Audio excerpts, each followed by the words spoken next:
हाँ,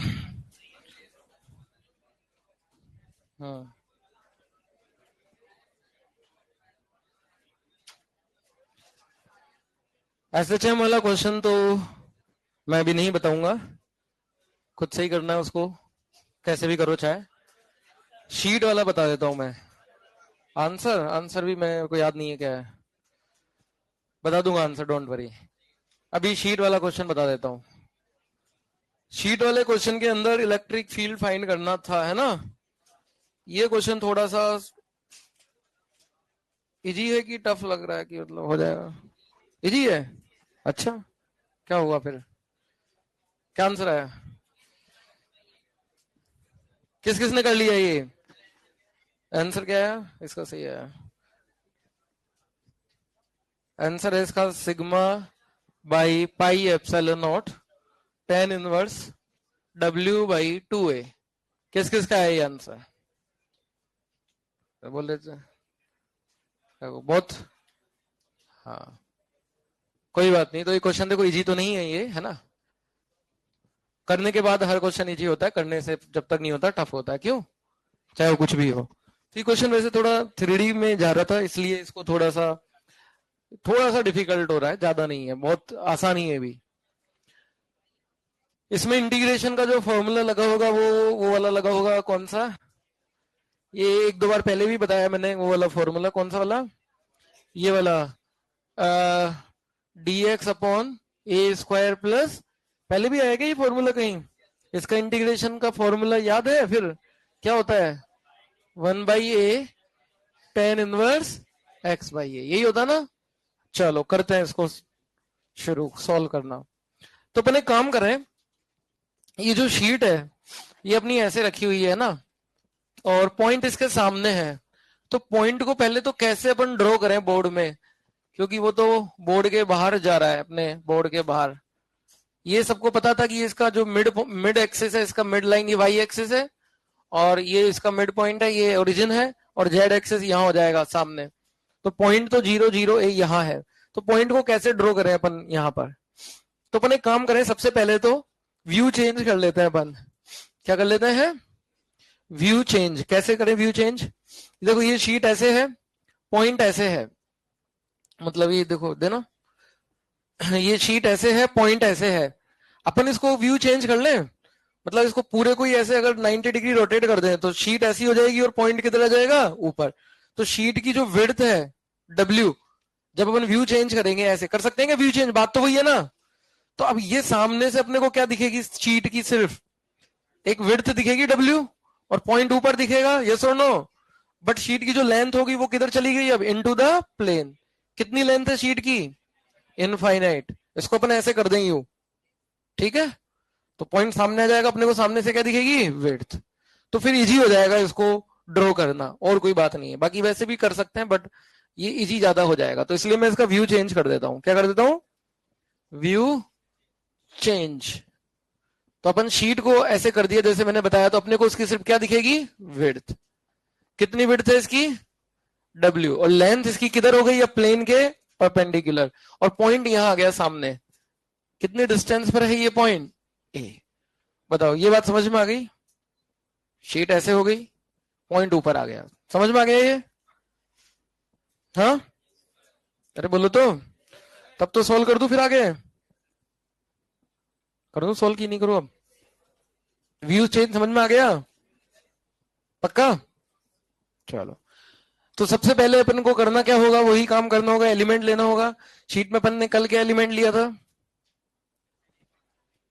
हाँ, वायर। ऐसे लिया था ना, यहां से एक्स डिस्टेंस पे जाकर के, कितनी विड्थ का?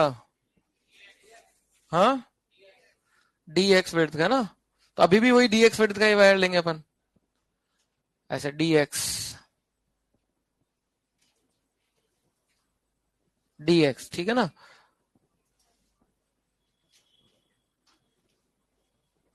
डी एक्स विड्थ का वायर। लेकिन जब व्यू चेंज करेंगे अपन, तो वायर जो है वो किस प्रकार से दिखेगा अपने को? पूरी शीट ही अपन ने ऐसे टिल्ट कर दी, तो वायर भी उसके अंदर चला जाएगा। तो यहां पर उस वायर को कैसे बनाए अपन? ये मिड पॉइंट है इसका, तो यहां से अपन कैसे बनाए वायर को? हाँ, अरे क्यों उसमें वो करने में लग रहे हो? यहां से एक्स पे जाकर के ये वायर अपन ने लिया है, कितने विड्थ का है ये? D x. अब वायर कैसे रखा है? इनटू द प्लेन, प्लेन के, बोर्ड के प्लेन के परपेंडिकुलर। क्लियर? अब ये जो वायर है इसके कारण इलेक्ट्रिक फील्ड कहाँ आएगा? इस पॉइंट पर सामने ऐसे आएगा, आएगा कि नहीं आएगा? तो ये वायर मेरा ऐसे रखा है ऐसे, तो इसके कारण इस पॉइंट पर इलेक्ट्रिक फील्ड कैसे आएगा बताओ मुझे? ये वायर ऐसे है तो ऐसे आएगा ना। अबे वायर जो है ना, वायर, वायर का इलेक्ट्रिक फील्ड ऐसे होता है ना हर पॉइंट पर रेडियली अवे। इस पॉइंट पर इधर, इस पॉइंट पर नीचे वाले पर इधर, साइड वाले पर इधर, सब पर ऐसे ही होता है ना। तो इस वायर के कारण इस पॉइंट पर इलेक्ट्रिक फील्ड कैसे आएगा? Radially away. कितना आएगा इलेक्ट्रिक फील्ड?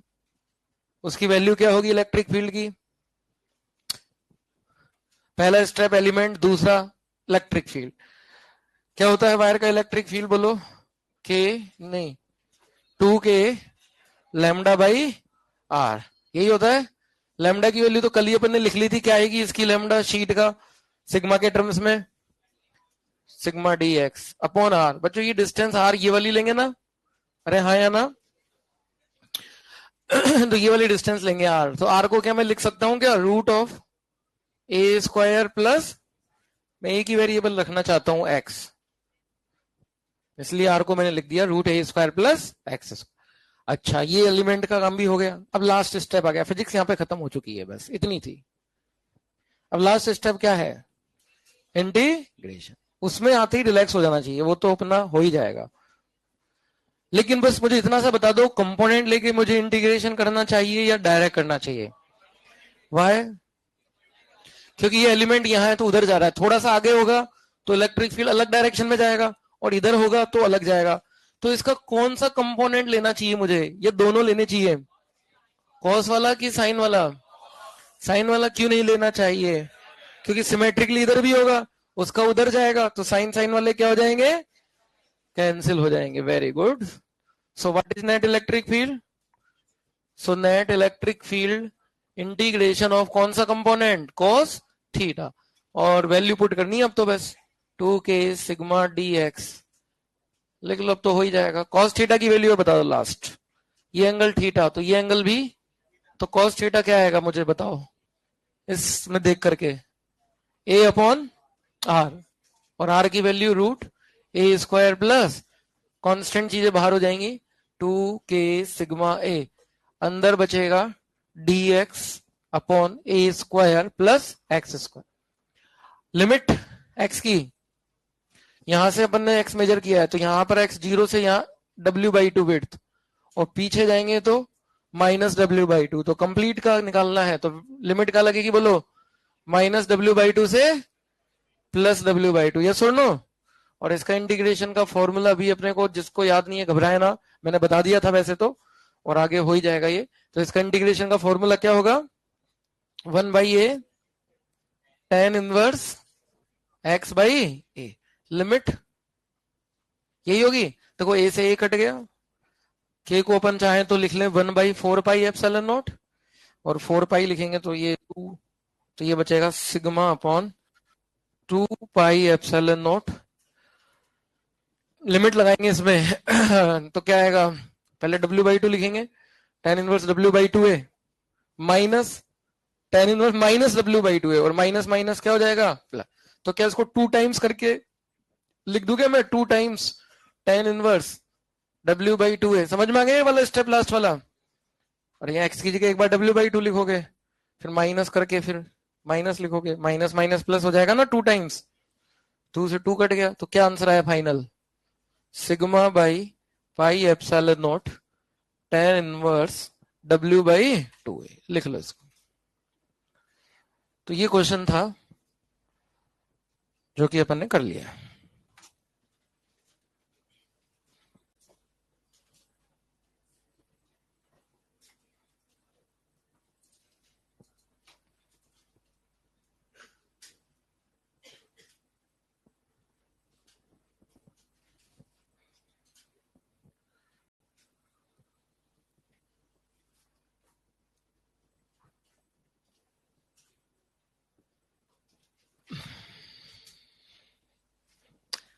लिख ले इसको, लिख ले तो मुझे बता दो, किसी को इसमें कोई डाउट हो जब तक देख लें अच्छे से।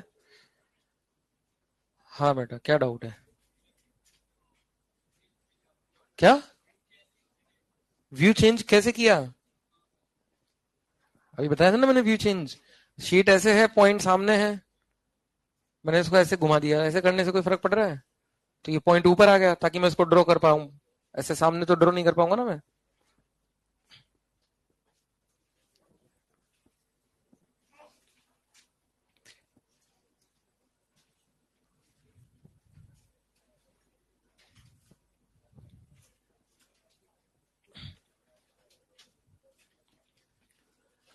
बता दूं?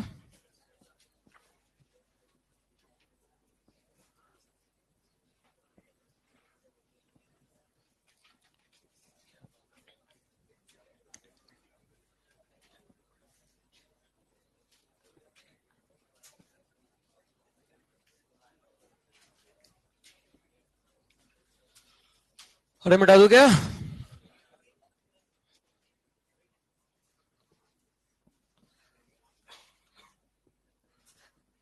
हो गया? चलो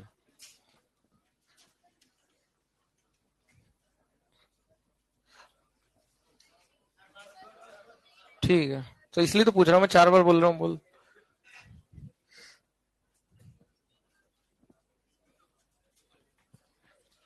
चलो आगे बढ़ते हैं अब। आज अपन पढ़ेंगे इलेक्ट्रिक फ्लक्स। उसको समझने के लिए पहले हमें समझना होगा इलेक्ट्रिक फील्ड लाइंस, तो अपन लिखेंगे electric field lines. Electric field lines.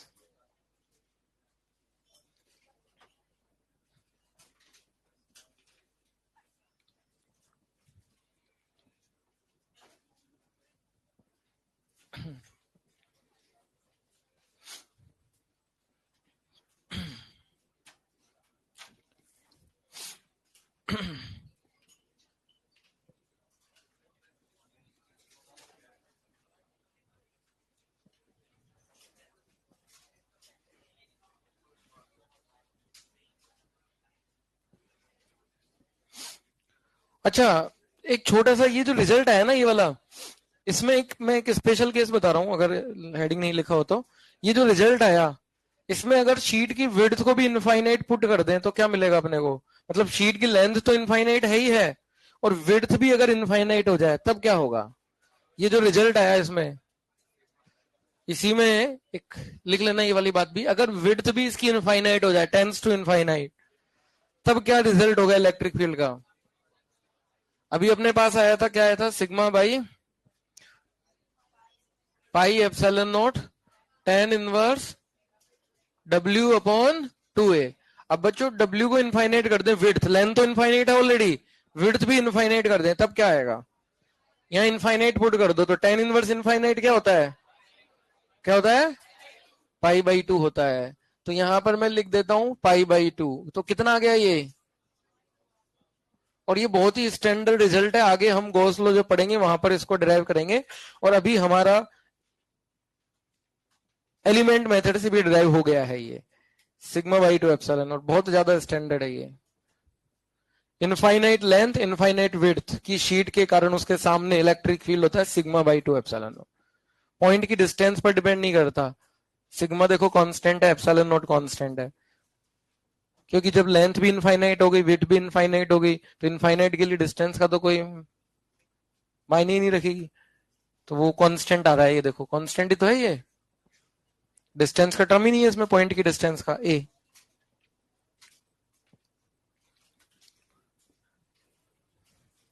तो इसी क्वेश्चन में हमने ये एक स्पेशल रिजल्ट देखा है, इनफाइनाइट विड्थ। चलो अब अपन पढ़ते हैं इलेक्ट्रिक फील्ड लाइंस।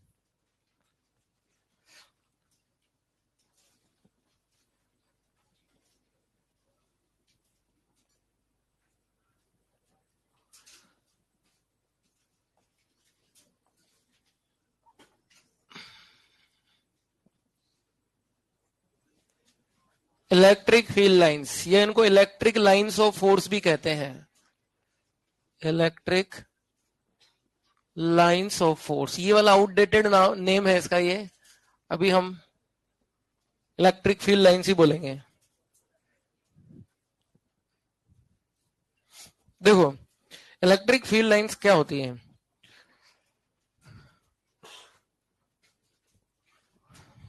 लिखो पहले फिर मैं समझाता हूं। These are imaginary lines, these are imaginary lines, these are imaginary lines, imaginary, tangent to which gives direction of net electric field. These are imaginary lines tangent to which gives direction of net electric field. Tangent to which gives direction of net electric field, and their density represents magnitude of electric field, and their density represents magnitude of electric field.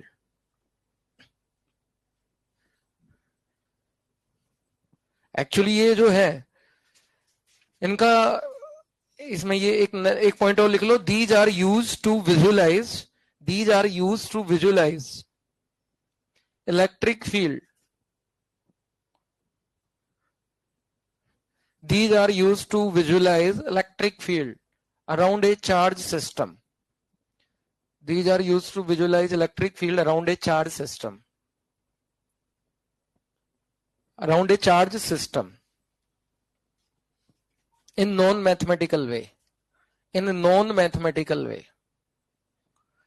मतलब यहाँ maths नहीं होती है ज्यादा कुछ भी। ये concept जो है फैराडे के द्वारा दिया गया था, है ना, फैराडे लॉ आगे पढ़ेंगे भी अपन मैग्नेटिज्म में। तो ये क्या है कि एक विजुअलाइजेशन का तरीका है बस, कि फील्ड जो है किसी भी चार्ज सिस्टम का, चाहे वो एक पार्टिकल का फील्ड हो चाहे दो पार्टिकल हो, तो कैसा दिखता है उसको विजुअलाइज करने का तरीका है। कैसे विजुअलाइज करते हैं, देखो यहां पर जैसा कि हमने बोला नॉन मैथमेटिकल है, तो इसमें हम जनरली जो बनाते हैं वो अप्रोक्सीमेटली बनाते हैं, मतलब रफ, एग्जैक्ट नहीं बनाते पूरा लाइंस को, इनको रफली बनाते हैं। कैसे बनाते हैं, इक्वेशन से भी बना सकते हैं, वो भी एक तरीका होता है, वो भी हम देखेंगे अभी।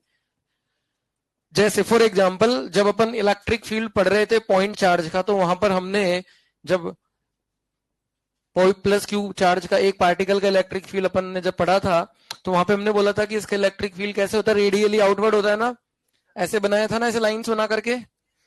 तो बच्चों ये लाइन ही क्या है, इलेक्ट्रिक। अब ये इमेजिनरी है, ऐसा कुछ निकल नहीं रहा इसमें से सचमुच की कोई लाइंस। कैसी लाइन है ये, इमेजिनरी। और ये क्या रिप्रेजेंट करती है, इनका टेंजेंट तो रिप्रेजेंट करता है डायरेक्शन, किसी भी पॉइंट। जैसे इस पॉइंट पर बोले डायरेक्शन बताओ, तो इसका टेंजेंट बनाओ। अब ये तो स्ट्रेट लाइन है, तो स्ट्रेट लाइन का टेंजेंट खुद स्ट्रेट लाइन ही होती है, तो इस पॉइंट पे डायरेक्शन किधर होगी, जैसे ये एरो की डायरेक्शन में। यस और नो, इनका पर्पज क्या है, इनका मेन पर्पज है डायरेक्शन बताना। मेन पर्पज क्या है, डायरेक्शन। और दूसरा इनकी डेंसिटी मैग्नीट्यूड को बताती है, मतलब ज्यादा डेंसिटी ज्यादा मैग्नीट्यूड। डेंसिटी मतलब अगर पास पास है तो ज्यादा डेंसिटी होगी, दूर दूर है तो। अब जैसे दो पॉइंट है यहाँ पर, लेट्स से एक पॉइंट यहाँ है ए और एक पॉइंट यहाँ है बी, तो किस पॉइंट पर ये लाइंस की डेंसिटी ज्यादा है, क्योंकि ए के आसपास देखो पास पास है और बी के यहाँ देखो दूर दूर हो जाएंगे ना एक दूसरे से, तो कहां पर डेंसिटी ज्यादा है, तो डेंसिटी समझते हो ना, पास पास ज्यादा लाइंस है किसी गिवन एरिया में तो डेंसिटी ज्यादा है, दूर दूर लाइन से तो डेंसिटी कम है। तो हम कह सकते हैं कि density of electric field line, EFL हम इसको लिखेंगे शॉर्ट में, at A is greater than density of electric field lines at B.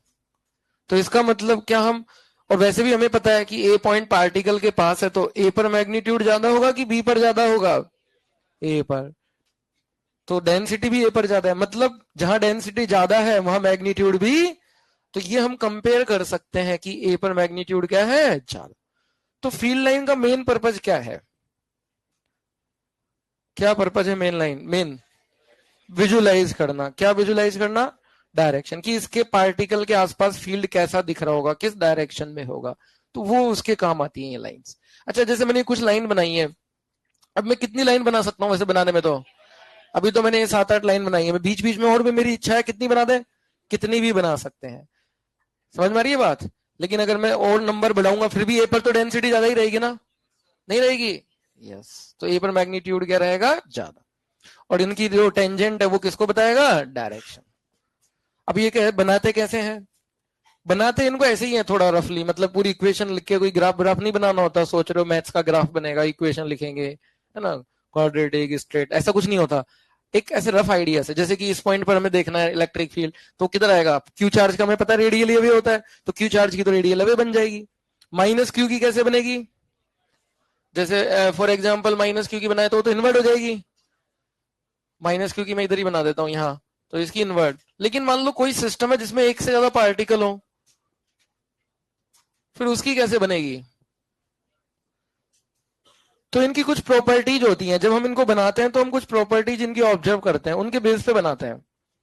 जैसे मैं एक एग्जांपल लेके बना के दिखाता हूं। जैसे फॉर एग्जांपल हमारे पास है दो पार्टिकल Q और माइनस Q, एक दूसरे से कुछ डिस्टेंस पर रखे हुए हैं, ये एक दूसरे के आमने सामने रखे हुए हैं, ऐसे कुछ डिस्टेंस है इनके बीच में, फाइनाइट। अब बोला कि इस सिस्टम की बनाओ। जैसे ये तो अलग अलग थे, ये एक अलग सिस्टम था, ये एक अलग था, दो अलग अलग थे ये। अब ये दोनों एक दूसरे के पास पास रखे हैं, अब इसकी कैसी बनेगी? तो देखो थोड़ा सा ऐसे बनाना कैसे है इसको, थोड़ा सा ऐसे गैस करते हैं, फिर उसके बाद कुछ रूल्स बनाएंगे, फिर उस रूल्स को अपन याद रखेंगे, ठीक है? देखो सबसे पहले हम देखें, जैसे कोई भी पॉइंट देखें हम, वैसे पॉइंट तो इनफाइनाइट पॉइंट है, लेकिन कुछ कुछ पॉइंट्स पे देखेंगे आइडिया लग जाएगा। देखो जैसे मैं बीच में किसी पॉइंट पर देखूं, यहाँ इलेक्ट्रिक फील्ड किधर होगा? क्यू से दूर माइनस क्यू की तरफ, तो यानी नेट किधर आएगा? इधर। अच्छा, इसमें हमने देखो डेफिनेशन में क्या लिखा है, these represent direction of net electric field. क्या? नेट मतलब सिस्टम में अगर दो चार्ज है तो दोनों का नेट, सिस्टम में तीन चार्ज है तो तीनों का नेट। अकेले की नहीं बताती है, किसकी बताती है? नेट। वो नेट वर्ड को अंडरलाइन कर लेना, ध्यान रखना, क्योंकि बच्चे इसमें गलती कर देते हैं। अब यहां पर देखो नेट इलेक्ट्रिक फील्ड इधर आएगा, यहां पर नेट इलेक्ट्रिक फील्ड, तो इनके बीच में हर पॉइंट पर नेट इलेक्ट्रिक फील्ड किधर आएगा बताओ मुझे? प्लस से माइनस आएगा कि नहीं आएगा बताओ? तो ये लो बन गई इलेक्ट्रिक फील्ड लाइन, प्लस से माइनस। अच्छा, आपको थोड़ा ऊपर यहां बना के दिखाओ तो, यहां कैसे बनेगी? देखो यहां पर अगर मैं कोई पॉइंट लेता हूं, थोड़ा ऐसे गैस करते हैं कि इस पॉइंट पर क्या होगी, थोड़ा अंदाजा लगाते हैं। इसके कारण किधर आएगा इलेक्ट्रिक फील्ड? अकेले के कारण ऐसे रेडियली अबे ऐसे आएगा कि नहीं आएगा बताओ? माइनस के कारण किधर आएगा? उसकी तरफ आएगा। बोलो तो, किसका ज्यादा मैग्नीट्यूड होगा दोनों में? ये पॉइंट किसके नजदीक है? प्लस क्यू के। जैसे दो वेक्टर है मेरे पास, एक वेक्टर ए एक वेक्टर बी, अगर बी बड़ा है तो रिजल्टेंट किसकी तरफ झुका हुआ होगा? पता है ना सबको ये बेसिक। तो ए का ये वाला ज्यादा है तो रिजल्टेंट किधर आएगा? इनका, इनके बीच में आएगा, लेकिन किसकी तरफ झुका हुआ होगा? Plus Q. तो इनको हटा दो, ये तो अपन ने देख लिया, बस ऐसे देख लिया डायरेक्शन। समझ में आया? ध्यान रखो इधर बोर्ड पे, बहुत सिंपल है, एक बार में आ जाएगा। अब जैसे कोई दूसरा पॉइंट देखे अपन, मान लो यहाँ पर, ये दोनों से इक्वल डिस्टेंस पर है, मान लो यहां किधर आएगा? तो प्लस क्यू के कारण किधर आएगा? ऐसे। माइनस के कारण कैसे आएगा? ऐसे। अगर दोनों से इक्वल डिस्टेंस है तो रिजल्टेंट किधर आएगा? बीच में आएगा ना। अब इन दोनों को हटा दो, क्योंकि हमें तो नेट चाहिए ना। अरे हाँ या ना? यहां पर ऐसे था। अच्छा, इस पॉइंट पर देखो थोड़ा सा, किधर आएगा?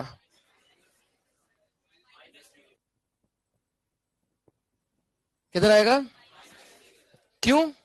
देखो प्लस के कारण तो आएगा उधर, माइनस के कारण, माइनस की डिस्टेंस ज्यादा है तो माइनस वाला ज्यादा होगा, तो रिजल्टेंट किसकी तरफ आएगा? इन दोनों को हटा दो, नेट देखना है अपने को। तो देखो ऐसे हर पॉइंट पर देख रहे हो कैसे आ रहा है? ऐसे यहां पर देखें तो कुल मिलाकर अगर इन सब पॉइंट की डायरेक्शंस को मिलाएं तो कैसी लाइन बनेगी? अब वो पता नहीं इलिप्स है कि क्या है, बट होगी तो कर्व होगी ना ऐसी। अब जैसे इस पॉइंट पर इलेक्ट्रिक फील्ड बताना है तो इसका टेंजेंट बना लो, ये लो, इस पॉइंट पर टेंजेंट ऐसे बनेगा, जैसे कोई लाइन ऐसे, इसका टेंजेंट ऐसे बनेगा ना, यहाँ पर ऐसा। तो कुल मिला के कैसी लाइन बन रही है मुझे बताओ? कर्व बन रही है कि नहीं? ऐसी इसके ऊपर बना है तो ऊपर भी ऐसी बनेगी कि नहीं बनेगी? बनाओ। अरे हाँ या ना तो बोलो। अच्छा, सिमेट्री है, अगर इनको मिलाने वाली लाइन है, जैसा ऊपर बन रहा है वैसे ही नीचे भी क्या सेम ऐसी बनेगी कि नहीं बनेगी, बोलो। अरे हाँ या ना। अभी मेरी इच्छा है मैं और बना लू, 50 और बना लू, कितनी बना लो। अरे हाँ या ना। अच्छा, इनके मिलाने वाली लाइन पर यहां किधर होगी, इस पॉइंट पर,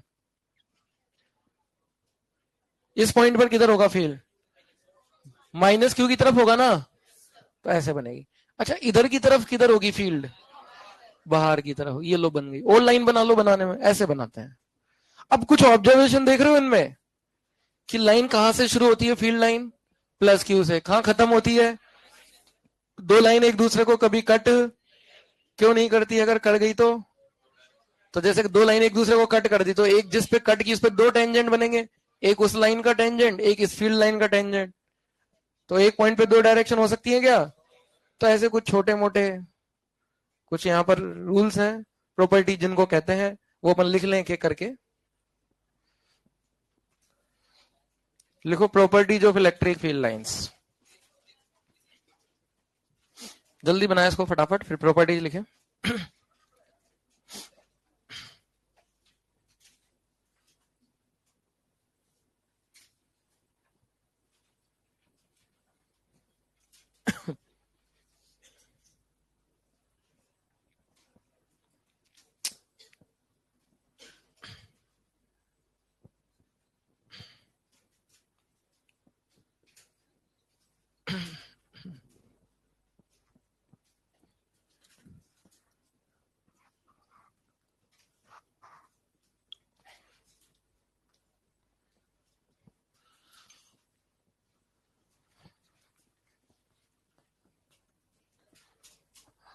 हाँ बोलो।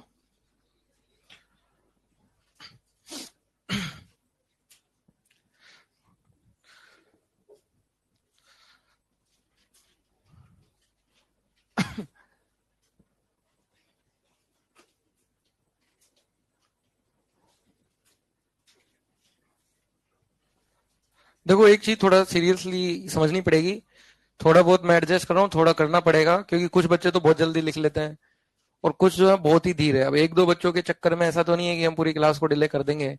टाइम फिक्स है हमारा सिलेबस का, सभी बैचेज का। ऐसा नहीं है कि हमारे बैच में अलग से एक महीना मिलेगा।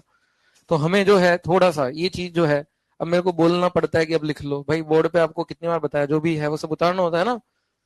समझ लिया अपन ने, उसके बाद तुरंत उसको क्या कर लो, लिख लो। एक बार यहाँ समझा रहे हैं ध्यान से, अच्छे से टाइम देके, तब समझ लिया। फिर दूसरी बार घर पे जाके जब रिवीजन करते हैं ना, तब समझना है। ऐसे नहीं कि हम उसको देख ही रहे हैं, फिर लिखना स्टार्ट किया जब सब लिख चुके हैं और फिर बोल रहे सर रुक जाओ। तो ऐसा प्रैक्टिकली पॉसिबल भी नहीं है। आप खुद सोचो कि हम ऐसे डिले करते जाएंगे तो फिर ऐसे पॉसिबल हो पाएगा? फिर सिलेबस तो डिले होता जाएगा, ऑलरेडी डिले चल रहा है। क्यों? तो ये थोड़ी सी बात हमको समझनी पड़ेगी।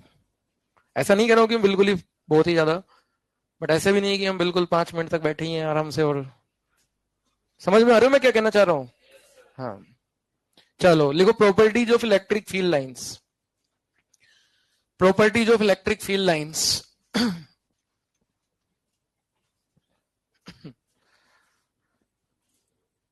Properties of electric field lines.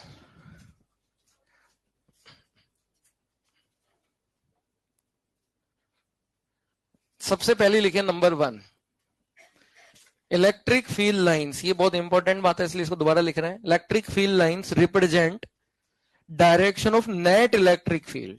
Net electric field, क्योंकि कोई सोच सकता है इसको देख करके कि यार ये जो इलेक्ट्रिक फील्ड आ रहा है ये तो एक प्लस क्यू के कारण आ रहा है, या माइनस मतलब एक पार्टिकल के कारण आ रहा है। नहीं, सिस्टम में जितने भी हैं सबका नेट। तो electric field line represent direction of net electric field due to all particles in the system, due to all charge particles in the system. Number 2,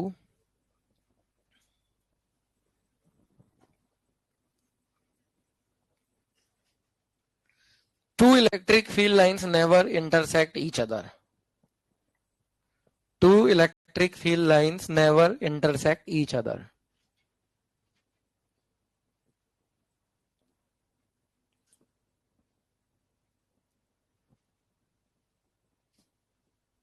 इसका रीजन तो क्लियर है ना, भी बताया था कि इस प्रकार से अगर इंटरसेक्ट करें, क्या ये पॉसिबल है? क्या नॉट पॉसिबल। रीजन क्लियर है ना? Next, electric field lines originate electric field lines originate electric field lines originate from positive charge or infinity from positive charge or infinity and originate from positive charge or infinity and terminate at negative charge or infinity negative charge और infinity. देखो जैसे कि यहां पर देखो ये वाली line जो है कहां जाके ये कहां से स्टार्ट हो रही है, सारी लाइन है पॉजिटिव से स्टार्ट हो रही है ना, हो रही है कि नहीं हो रही है, और टर्मिनेट कहां पे हो रही है नहीं। लेकिन देखो कुछ लाइनें, ये वाली लाइन कहां से स्टार्ट हो रही होगी, ये वाली इंफिनिटी से, और ये वाली लाइन कहां टर्मिनेट हो रही होगी, इंफिनिटी। मतलब लाइन कहां से ओरिजिनेट होती है, मतलब सोर्स जो हो गया ना लाइन का, जहां से ओरिजिनेट होती है उसको कहते हैं सोर्स। जैसे कोई वो होता है, क्या होता है वो, ऐसे सोर्स जिसमें से निकलता है उस सोर्स, तो वो होता है पॉजिटिव चार्ज या फिर इंफिनिटी, और जहां पे खत्म होता है वो होता है सिंक। तो सिंक जो हो गया इनका वो हो गया नेगेटिव चार्ज और इंफिनिटी। नेक्स्ट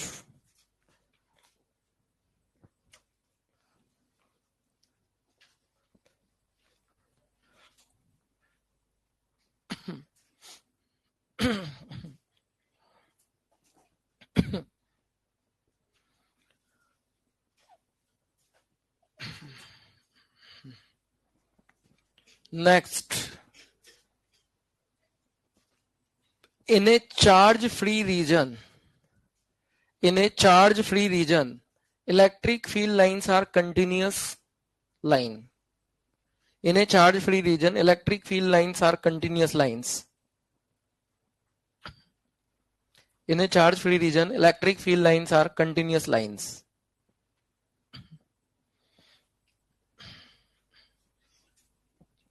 मतलब क्या है इस बात का, जैसे मान लो मैंने अभी ये अकेले क्यू की लाइन बनाई, तो कैसी लाइन बनी है, ऐसी ऐसी लाइन बनी ना। अब ये जो क्यू है चार्ज यहां से ओरिजिनेट हो रही है, अगर मैं इसको छुपा दूं क्यू को, अब बाकी रीजन देखो, बाकी रीजन में कोई चार्ज है क्या, तो ये कंटिन्यूस है कि डिसकंटिन्यूस है, कंटिन्यूस है। जैसे भी हमने इसका बनाया था प्लस क्यू और माइनस क्यू की, इसको डाइपोल कहते हैं इसको, तो इसकी लाइन हमने ऐसे बनाई बनाई ना भी, ये रफली बनाते पूरा, ऐसा एग्जैक्ट एंगल वेंगल नाप तोल के नहीं बनाते पूरा, है ना, फील्ड लाइंस रफली बनती हैं।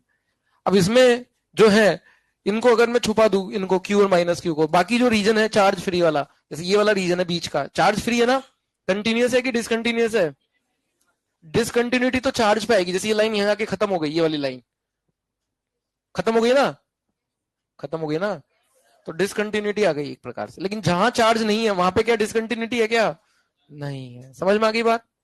नेक्स्ट,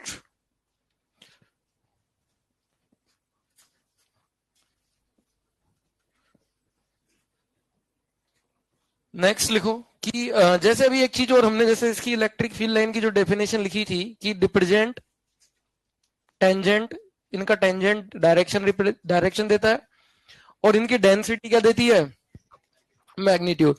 तो इस वाले पॉइंट को वैलिड बनाए रखने के लिए हमें जो है एक कन्वेंशन फॉलो करना पड़ता है। क्या, जैसे मान लो मैंने एक क्यू चार्ज है, इसकी लाइन बनाई, मेरे पास एक सिस्टम है क्यू चार्ज का और दूसरा सिस्टम है मान लो 2Q चार्ज का। तो अगर मैं इसमें से मान लो कुछ लाइनें बना रहा हूं ऐसे, जैसे मैंने मान लो 4 लाइन बनाई, कितनी लाइन बनाई, 4, लेकिन मुझे पता है कि 2Q जो है उसका मैग्नीट्यूड Q से डबल है, तो उसका इलेक्ट्रिक फील्ड भी डबल होगा ना, अरे हाँ या ना, तो डबल होगा तो डेंसिटी भी डबल होनी चाहिए। तो डेंसिटी डबल तब होगी फील्ड लाइन की जब उनका नंबर भी डबल हो जाए। तो यानी अगर हमने यहाँ 4 बनाई है तो यहाँ हमें कितनी बनानी चाहिए, कितनी बनानी चाहिए, 8 बनानी चाहिए। अगर मैं यहाँ 8 बना दूं तो यहाँ कितनी बनानी चाहिए मुझे, 16 लाइन बनानी चाहिए, यहाँ 16 लाइन बनानी पड़ेगी। अगर यहाँ 16 बना दूं तो यहाँ 32, यहाँ 10 बना दूं तो यहाँ 20। तो कहने का मतलब ये है कि वैसे तो इनफाइनाइट बना सकते हैं हम किसी भी चार्ज से, लेकिन अगर हमको कोई सिस्टम में दो चार्ज है, तो अगर हमें उस सिस्टम में फील्ड लाइन बनानी पड़े जिसमें दो या दो से ज्यादा है, तो उनका जो नंबर होगा फील्ड लाइन का वो प्रोपोर्शनल होगा मैग्नीट्यूड ऑफ द चार्ज के। किसके प्रोपोर्शनल बनाना पड़ेगा? Magnitude of charge. तो लिख लो next point.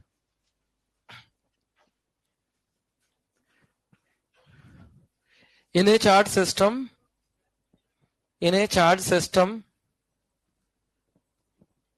in a charge system, number of field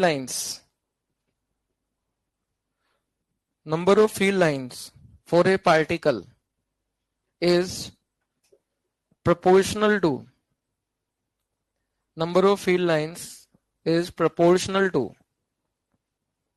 in a charge system number of field lines is proportional to magnitude of the charge of particle, proportional to magnitude of the charge of particle, magnitude of the charge of particle। जैसे ये तो अलग अलग थे, मान लो suppose ऐसा कोई system हो जाए, देखो इधर इसके जो क्वेश्चंस भी आते हैं ना वो इस प्रकार के आते हैं ज्यादातर, जिनमें हमें फील्ड लाइन बना के दे देते हैं और हमें से पूछते हैं कि इसमें कोई इनकरेक्ट है या कौन सा करेक्ट है, मतलब उसमें गलती पहचाननी होती है। तो उसमें गलती में हमको यही देखना होता है कि दो लाइन कट नहीं करनी चाहिए, फील्ड लाइन का नंबर चार्ज के प्रोपोर्शनल होना चाहिए, प्लस से स्टार्ट होके माइनस पे खत्म होनी चाहिए। अब कोई उल्टा बना दे, माइनस से स्टार्ट करके प्लस से खत्म कर दे, तो वो वाला डायग्राम क्या हो जाएगा? गलत हो जाएगा। बात समझ में आ रही है? अभी जैसे फॉर एग्जाम्पल मान लो ये वाला सिस्टम है मेरे पास, इधर है 2q, इधर है -q, तो मेरे को कन्वेंशन कहता है कि प्रोपोर्शनल बनानी चाहिए। अगर मैं इसके लिए 5 लाइन बनाऊंगा तो इसके लिए 10 दुगनी बनाऊंगा, अपनी इच्छा अपन इसके लिए कितनी बनाए। जैसे चलो बनाते हैं सपोज। अच्छा, अब इसकी फील्ड लाइन कैसी बनेगी? इधर 2q हो गया, उधर ये तो दोनों बराबर थे, उधर अलग हो गया। देखो थोड़ा सा करते हैं, गैस करते हैं कैसे बनेगा। रफली बनाया था डायग्राम, ये पूरा इक्वेशन निकाल के, मैथमेटिकली नहीं बनाते ये सब, मैथ्स वाला भी यूज कर सकते हैं, वो भी मैं बताऊंगा अभी एक दो क्वेश्चन के थ्रू। अभी जैसे ये है तो इनके बीच में बनाते हैं सबसे पहले, तो बीच में तो किधर बनेगी? प्लस से माइनस। अब मान लो मैं यहां पर n लाइन लेने वाला हूं, तो यहाँ 2n लाइन लेनी पड़ेगी, तो ये ज्यादा लाइन लेनी पड़ेगी। अरे हाँ या ना? अब जैसे एक चार्ज है, इसके लिए मान लो मैं 4 लाइन बना रहा हूं, और दूसरे 2q के लिए मेरे को 8 बनानी पड़ेंगी, तो 8 बनानी पड़ेंगी, तो किन्हीं भी दो के बीच का डिस्टेंस क्या हो गया? कम हो गया ना, मतलब किन्हीं भी दो एडजेसेंट के बीच का एंगल कम हो गया ना, डेंसिटी ज्यादा हो जाएगी ना, कहने का मतलब। इसके पास मैग्नीट्यूड ज्यादा है चार्ज का, तो इसके पास इलेक्ट्रिक फील्ड का मैग्नीट्यूड भी क्या होगा? ज्यादा, तो डेंसिटी भी क्या होगी? ज्यादा। समझ में आ रही है बात? तो यहां से जैसे हमने कुछ लाइन निकाली, मान लो सपोज 2q से लाइन निकाली ऐसे। अब ये जो लाइन है, जैसे मान लो मैंने यहां से लाइन निकाली, इसको इसमें -q में भेजना है अपने को। डायरेक्शन का थोड़ा सा अंदाजा लगा लो भाई, जैसे इस पॉइंट पर देखें तो 2q के कारण उधर, -q के कारण उधर, हाँ या ना? तो रिजल्टेंट किधर आएगा? इधर। मतलब कुछ कुछ इसकी लाइन जो बनेगी, जैसे मान लो यहाँ पर मैं कुछ लाइन निकाल देता हूँ, लेट से ऐसे ऐसे ऐसे ऐसे ऐसे। अब इनमें से कुछ लाइन तो माइनस में भेजनी पड़ेगी अपने को, नहीं भेजनी पड़ेगी? ऐसे कुछ लाइन है यहाँ से माइनस में, ऐसे माइनस में थोड़ा गैप रखना है, क्योंकि यहाँ कम लाइन बनेंगे ना, और ये चार्ज भी छोटा है, तो मैग्नीट्यूड भी इसके इलेक्ट्रिक फील्ड का कम होगा, तो दूर दूर रखनी पड़ेंगी कि नहीं? ऐसे नीचे से भी कुछ लाइन हम भेज दें इसमें से, ऐसे ऐसा थोड़ा सा वो नॉन सिमेट्री आ जाएगी। इस बार क्या आ जाएगी? नॉन सिमेट्री आ गई। क्यों आ गई नॉन सिमेट्री? नॉन सिमेट्री इसलिए आ गई क्योंकि इस बार चार्ज के मैग्नीट्यूड सेम नहीं है। अच्छा, अभी चलो इतनी लाइन बना लेते हैं एक बार, ठीक है? कितनी लाइन होगी गिनते हैं इसको एक बार। देखो 1 2 3 4 5 हो गई भी तो, लेकिन मैंने अगर इसके लिए 5 बनाई तो इसके लिए मेरे को 10 बनानी पड़ेंगी, और बनानी पड़ेंगी। चलो बनाते हैं और। तो एक तो मैं इधर बना देता हूं, 6 हो गई इसकी। अब कुछ लाइनें मुझे ऐसी लेनी पड़ेंगी जो 2q से तो निकले बट -q में ना जाए। अगर उसमें भी चली गई तो फिर तो दोनों के बराबर हो जाएंगी, तो फिर वो -q में नहीं जाएंगी तो कहां जाएंगी? इन्फिनिटी पर। या तो वो माइनस पर खत्म होती है कोई लाइन, या इन्फिनिटी। तो एक माइनस को फिर यहां से निकाल के उसको इन्फिनिटी पे भेजना पड़ेगा। कहां भेजना पड़ेगा? ये थोड़ा अंदाजे से बनाया मैंने, ऐसे कोई एग्जैक्ट नहीं बनाया, ठीक है? कुछ और लाइन बनाओ। इन्फिनिटी पर भेजो, ऐसे ऐसे, और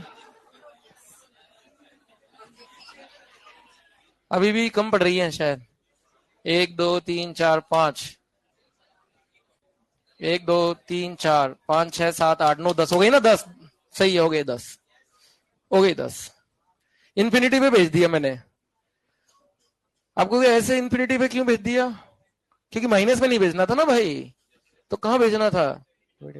और वैसे भी अगर इन्फिनिटी से कोई देखे बहुत दूर से, देखो अगर कोई ऑब्जर्वर यहां से देखे इन्फिनिटी से, जैसे हम यहां से स्टार्स को देखते हैं, दो स्टार जो होते हैं कितने बड़े बड़े होते हैं और बहुत दूर दूर होते हैं, लेकिन कई बार तो मैं ऐसा लगता हूँ ओवरलैप ही हो गए एक दूसरे पर। अरे नहीं लगते क्या? तो जब बहुत दूर से देखेंगे तो ये दोनों पार्टिकल जो है इनके बीच की डिस्टेंस तो बहुत नेग्लिजिबल होगी।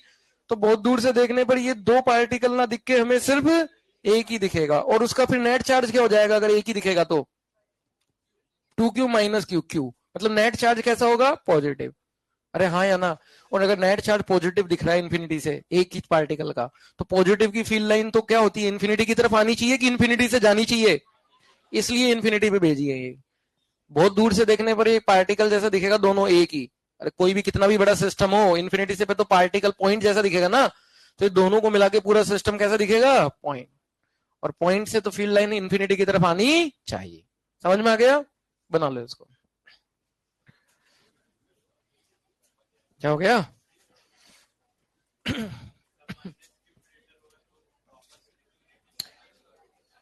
हाँ, अगर ये मान लो -2 की होता और ये क्यू होता तो फिर उधर से इन्फिनिटी से आती ही लेता हूं मैं ऐसे, जस्ट रिवर्स कर दूंगा एरो को।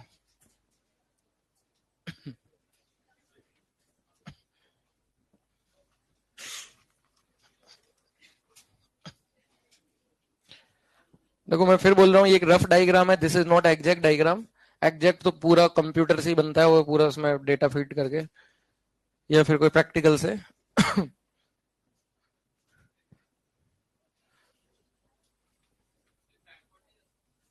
हाँ जा सकती है, उधर भी जा सकती है, पर वो 10 हो गई ना उधर, बैकवर्ड 12 हो जाएंगी फिर। हर तरफ जाएंगी वो, बैकवर्ड फॉरवर्ड।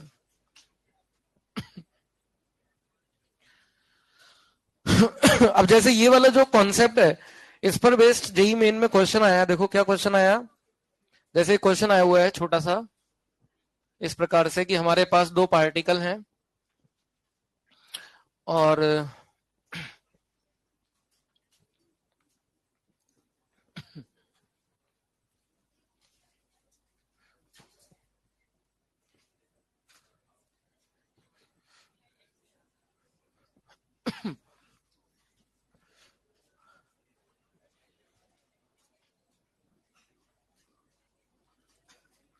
जैसे एक डायग्राम हमें दिया हुआ है, ठीक है।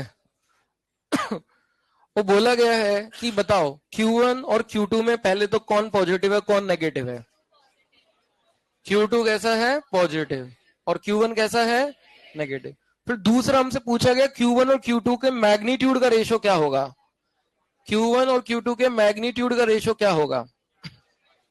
तो ये कैसे बताएंगे मैग्नीट्यूड का रेशो? लाइंस गिन लेंगे। इसके लिए कितनी लाइन बन रही है? 3 4 5, तो ये 5 के प्रोपोर्शनल हो गया।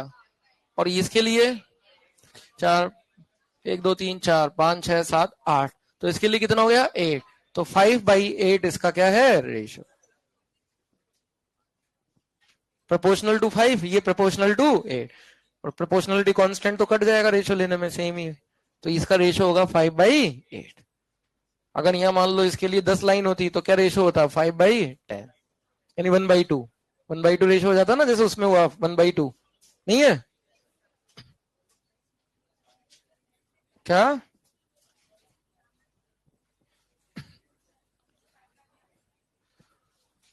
कोई बात? हम्म,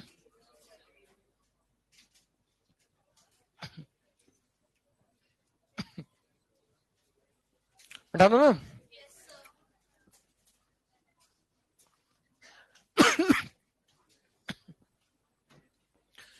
एक इसके अगली नेक्स्ट प्रॉपर्टी लिखेंगे।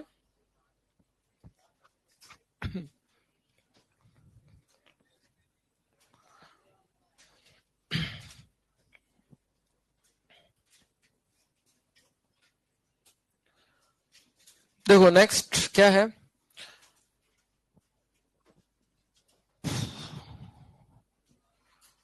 Electric field lines, electric field lines never form close loop, electric field lines, electric field lines never form closed loop, never form closed loop, never form closed loop, loop closed loop, closed loop,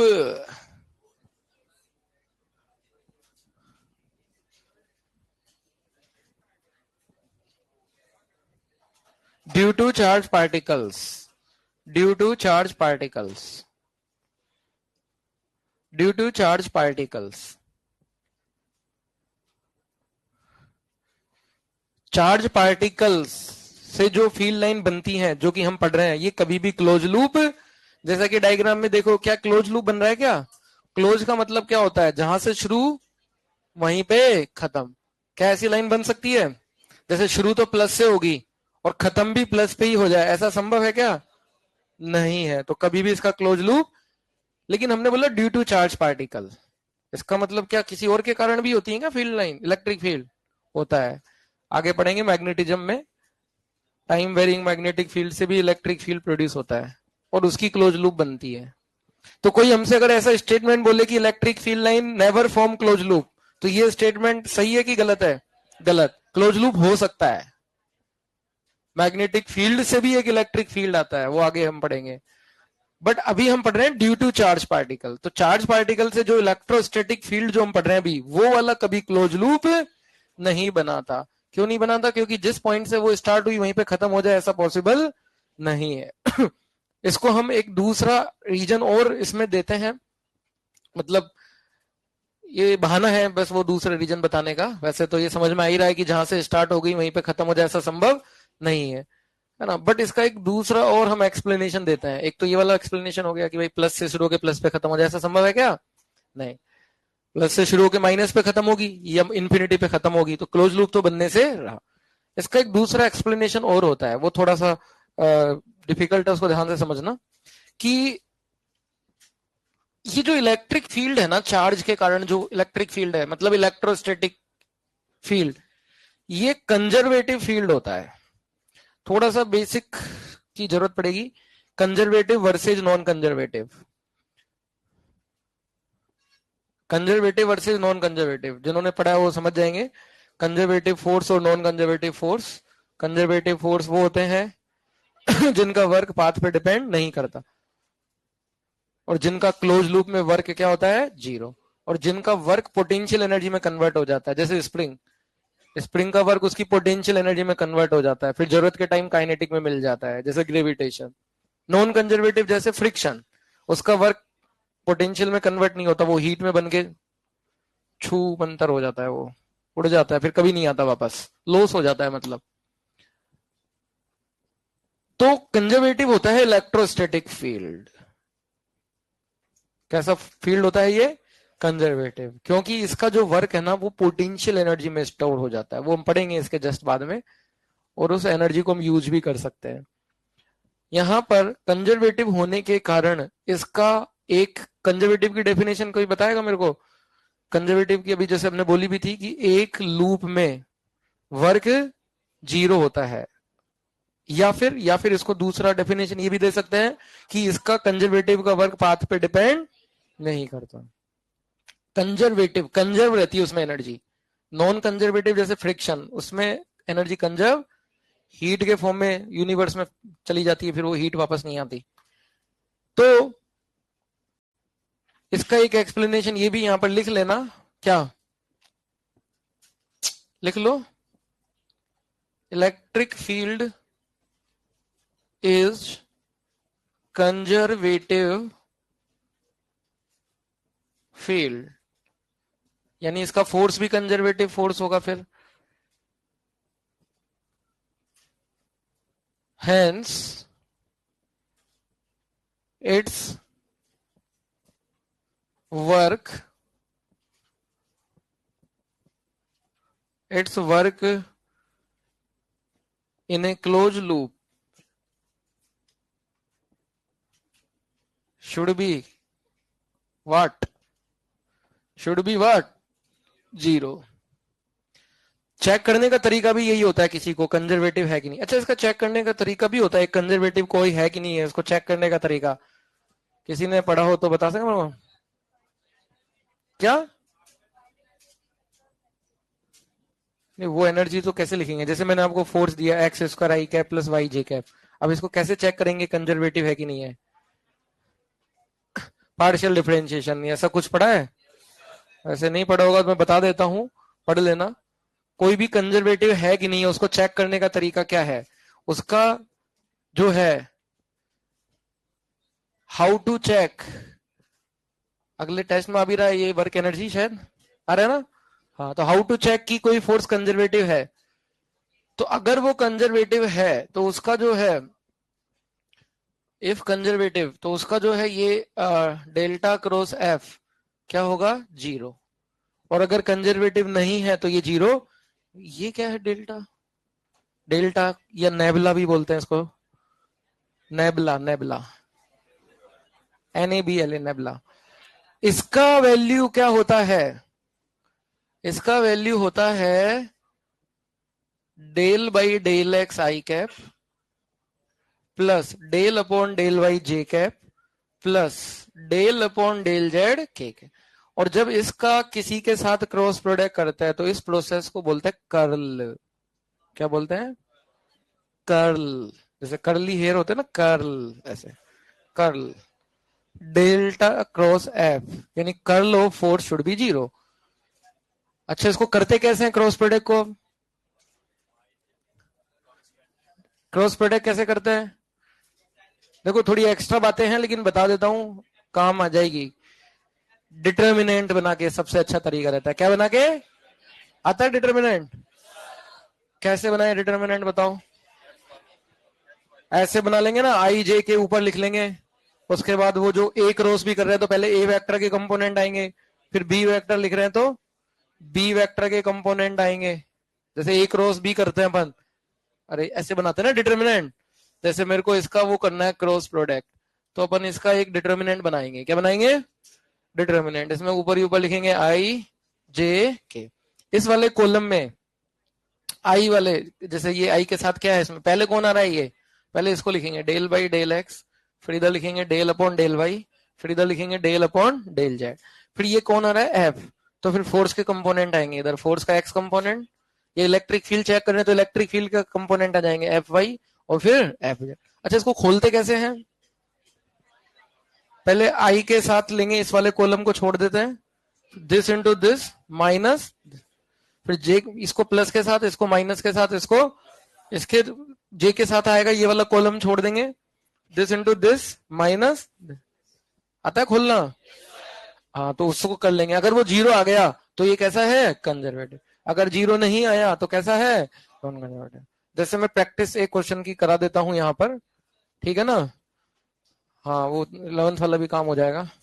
बाकी अभी अपने यहाँ पर syllabus में नहीं है ये चीज,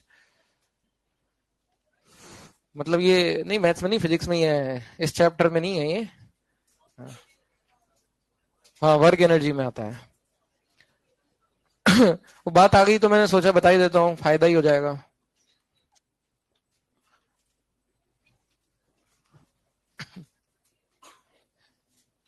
ये लिख लिया था कि वाला पॉइंट? चलो उसको मैं बाद में बताता हूँ, पहले मैं इसकी बात पूरी कर देता हूँ. ये इधर मैं बात कर रहा था क्लोज लूप वाली. अगर मान लो इलेक्ट्रिक फील्ड जो है क्लोज लूप बना दिया तो क्या दिक्कत हो जाएगी? दिक्कत क्या हो जाएगी अगर क्लोज लूप बन गया? देखो, हमने ये बोला कि क्लोज लूप नहीं बनाती. अगर कोई बोलता है कि बना दे तो फिर दिक्कत क्या है? दिक्कत ये है, अगर क्लोज लूप बना देती है, इफ इलेक्ट्रिक फील्ड लाइन में क्लोज लूप, मान लो 1 सेकंड के लिए बना देती है क्लोज लूप, तो दिक्कत क्या होगी? समस्या क्या होगी? समस्या क्या हो जाएगी इससे?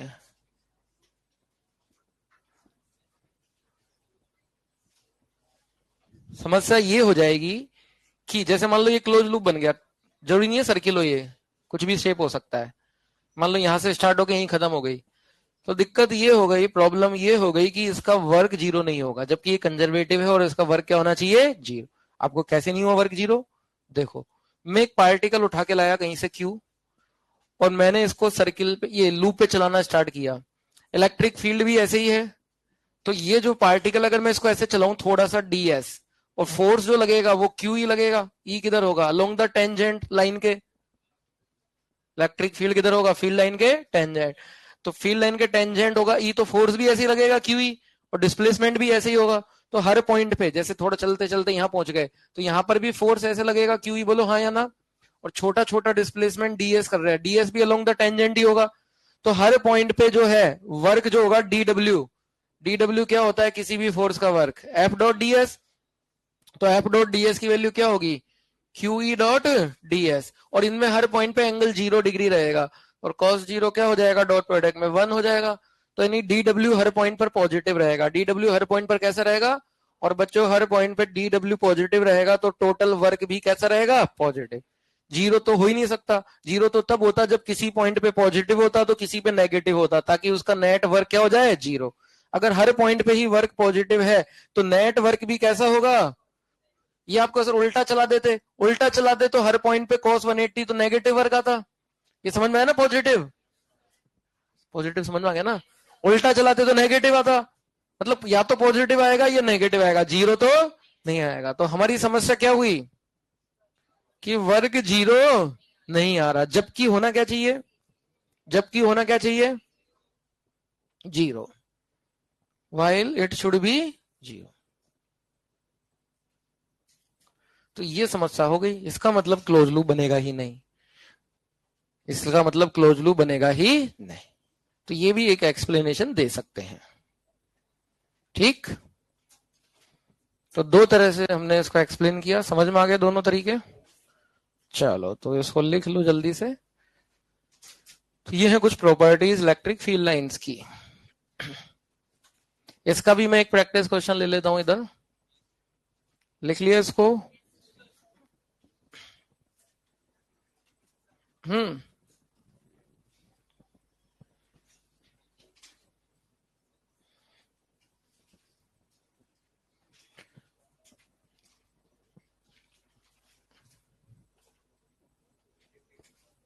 और रिवीजन सब बच्चों का चल रहा है बराबर?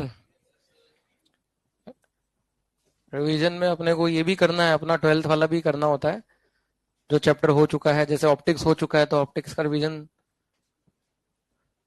भी करना होता है अगले चैप्टर के साथ, पिछले का भी। और 11th का तो करना ही होता है। यस, इसलिए देखो 12th क्लास में हमारे पास टाइम वेस्ट करने के लिए नहीं होता।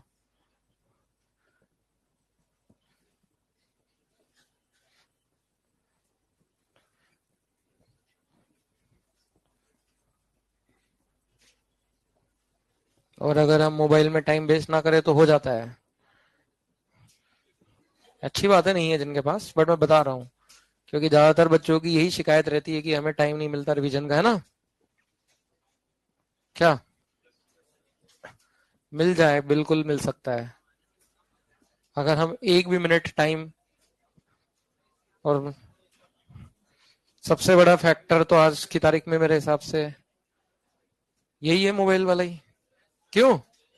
हाँ, पढ़ाई के अलावा उसमें स्क्रीन ऑन टाइम जो है वो बहुत ज्यादा आ जाता है, तो उससे दिक्कत हो जाती है फिर, है ना? हाँ, पर ये तो अब है ही, क्या कर सकते हैं।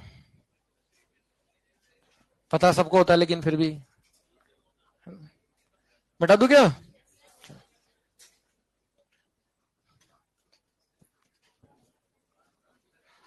जैसे जैसे जैसे एक एग्जाम क्वेश्चन लिखो, एक क्वेश्चन देखो क्या है। तो बच्चों क्वेश्चन ये है कि एक इलेक्ट्रिक फील्ड गिवन है हमें, x i cap minus Y j cap, या के एक्स के into x i cap minus Y j cap, या के को हटाई दो, चलो छोड़ो। यहां पर एक्स वाई कोऑर्डिनेट्स है, एक्स एक्स कोऑर्डिनेट है, वाई वाई कोऑर्डिनेट है। मतलब इलेक्ट्रिक फील्ड कोऑर्डिनेट्स पे डिपेंडेंट है, मतलब हर जगह अलग अलग होगा। कोऑर्डिनेट्स चेंज होंगे तो इलेक्ट्रिक फील्ड भी। तो कैसे इलेक्ट्रिक फील्ड है ये? Non uniform. कैसा है? तो हमें ये बताओ, check whether this is conservative और नॉन कंजर्वेटिव, ये फील्ड कंजर्वेटिव है या नॉन कंजर्वेटिव है। अब क्वेश्चन में हमको ऐसा तो बोला नहीं कि चार्ज से आया ये, अगर चार्ज से आया होगा तब तो हम सीधा बोल देंगे कंजर्वेटिव है, कहीं और से आ गया हो ये, तो इसलिए हमको ये चेक करना है। ऐसी फोर्स भी चेक करते हैं, जैसे ई की जगह मैं फोर्स दे दूं x i cap minus Y j cap, तो चेक करो क्या कि ये कंजर्वेटिव है या नॉन कंजर्वेटिव है, करो check.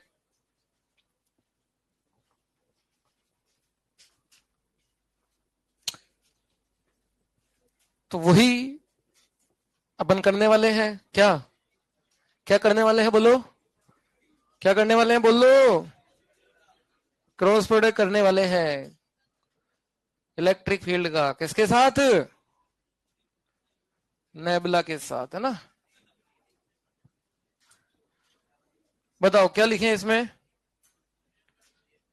Del by del x. अच्छा, पार्शियल डिफरेंशिएशन कैसे करते हैं पता है सबको, बहुत ही अच्छे। यहां पर इलेक्ट्रिक फील्ड लिखेंगे अब नीचे, इलेक्ट्रिक फील्ड में क्या क्या है देखो इधर, आई कैप के साथ क्या है एक्स, उसके साथ क्या है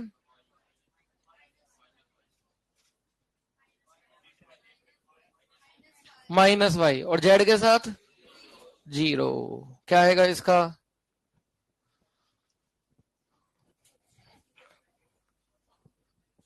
सॉल्यूशन क्या है इसका, रिजल्ट फाइनल। देखो इसको खोलते हैं, कैसे खोलेंगे, पहले आई कैप लेते हैं प्लस माई, ये पता ना अल्टरनेट होता है। अब आई कैप के साथ क्या आएगा, इसके नीचे वाले कॉलम को छोड़ दो, इस वाले को छोड़ दो, this into this minus this into this, तो this into this zero minus this into this del by del Z minus minus plus Y. अच्छा ये क्या हो गया, del by del Z into Y, मतलब वाई का पार्शियल डिफरेंशिएशन जेड के relative में, और जिस, तो क्या होगा वाई का पार्शियल डिफरेंशिएशन जेड के रेस्पेक्ट में, देखो जिसके रेस्पेक्ट में करते हैं ना पार्शियल डिफरेंशिएशन, उसके अलावा बाकी सब वेरिएबल, बाकी सब कांस्टेंट होता है। जैसे मैं वाई के जेड के रेस्पेक्ट में कर रहा हूं, तो जेड के अलावा बाकी सब क्या होंगे कांस्टेंट, तो वाई भी क्या होगा कांस्टेंट। पार्शियल में ऐसे ही करते हैं ना, जैसे एक्स के रेस्पेक्ट में पार्शियल कर रहे हैं तो वाई और जेड को क्या मान लेंगे कांस्टेंट, तो जेड के रेस्पेक्ट में कर रहे हैं तो वाई को क्या मान लेंगे कांस्टेंट, और अगर कांस्टेंट हो गया तो इसका पार्शियल डिफरेंशिएशन जीरो हो गया, जीरो, जीरो प्लस जीरो पूरा क्या हो गया जीरो। आगे बढ़ो, जे कैप, इसके नीचे वाला कॉलम छोड़ दो, ये वाला इस बार, ये वाला कॉलम, ठीक है ना। क्या आएगा, this into this zero minus this into this del by del Z into x, मतलब एक्स का पार्शियल डिफरेंशिएशन जेड के रेस्पेक्ट में, तो ये भी क्या आएगा जीरो। फिर आगे बढ़ते हैं के कैप, के कैप में क्या आएगा, ये वाला कॉलम छोड़ दो नीचे, बच गए दो, this into this minus this into this, तो क्या आएगा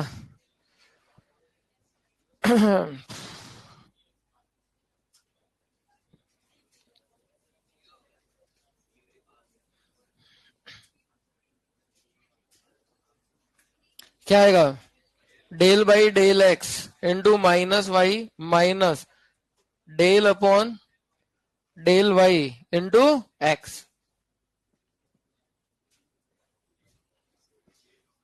तो ये भी क्या आएगा, y का डिफरेंशिएशन x के रेस्पेक्ट में जीरो, और x का डिफरेंशिएशन y के रेस्पेक्ट में जीरो, जीरो माइनस जीरो, मतलब सभी क्या आ गया जीरो, तो सारे आई जे के जीरो, तो यानी टोटल भी, तो इसका मतलब कैसा है ये, so answer it is conservative, conservative ऐसे बताते हैं।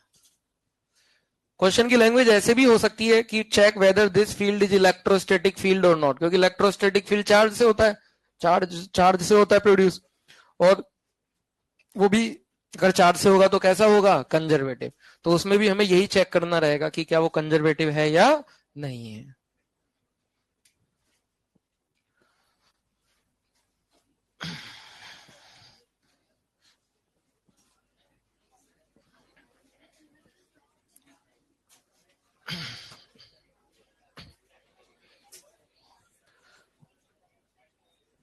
अच्छा, इसी क्वेश्चन में सेकंड पार्ट है कि draw the electric field line for given electric field.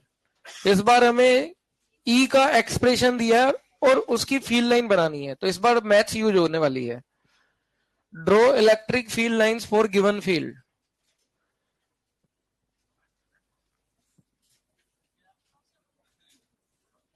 बातें कर लो पहले।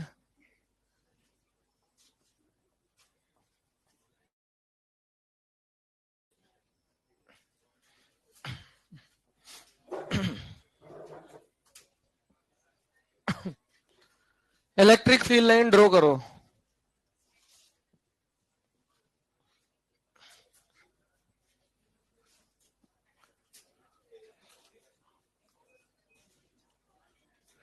अब ये वाला काम कैसे होगा, देखो इसको मैं समझाता हूं। अगर हमें ई गिवन हो वेक्टर, जैसे चार्ज वार्ज गिवन हो जब तो बना लेंगे, प्लस से निकाल के माइनस में भेज देंगे, कुछ कुछ थोड़ा बहुत ऊपर नीचे हो जाएगा, बन जाएगा, है ना।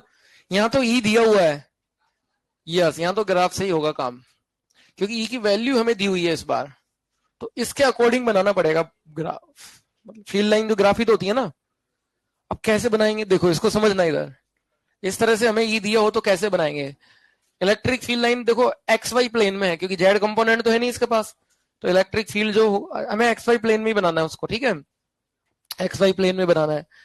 Field line of given field in x y plane, x y plane में बनाओ, जैसे ये एक्स और ये वाई। अब कैसे बनाएं, थोड़ा ऐसे गैस करें तो, जैसे कि थोड़ा सा कि भाई जैसे इस पॉइंट पर फील्ड किधर होगा, जैसे यहाँ पर फर्स्ट क्वाड्रेंट में, जैसे फर्स्ट क्वाड्रेंट में एक्स और वाई दोनों पॉजिटिव होंगे। अगर दोनों पॉजिटिव होंगे तो एक्स कंपोनेंट तो पॉजिटिव होगा और वाई कंपोनेंट नेगेटिव, तो फील्ड किधर आएगा दोनों का, कुछ ही नीचे की तरफ आएगा, आएगा कि नहीं आएगा।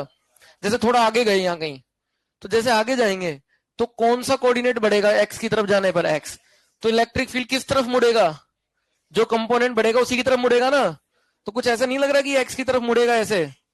अच्छा थोड़ा पीछे ये ऊपर जाए वाई में, तो कौन सा कंपोनेंट बढ़ेगा, वाई, वाई बढ़ेगा, तो ये वाला मैग्नीट्यूड बढ़ेगा, बढ़ेगा कि नहीं, अरे हाँ या ना। अगर वाई बढ़ेगा ऊपर जाने पर तो ये मैग्नीट्यूड बढ़ेगा ना, माइनस है मतलब नीचे है, बट मैग्नीट्यूड तो बढ़ेगा। तो इलेक्ट्रिक फील्ड जो है वो किस तरफ झुकेगा, वाई की तरफ कि एक्स की तरफ, वाई की तरफ झुकेगा। मतलब कुछ ऐसा होगा क्या, ये इलेक्ट्रिक फील्ड देखो ये वाई की तरफ झुक रहा है और उधर एक्स में जाने पर किधर मुड़ रहा है, एक्स की तरफ।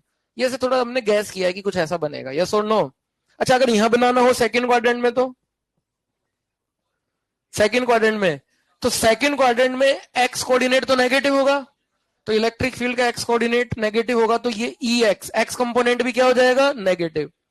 वाई कोऑर्डिनेट तो पॉजिटिव रहेगा सेकंड क्वाड्रेंट में, अगर वाई पॉजिटिव है माइनस है तो वाई कंपोनेंट कैसा होगा, नेगेटिव।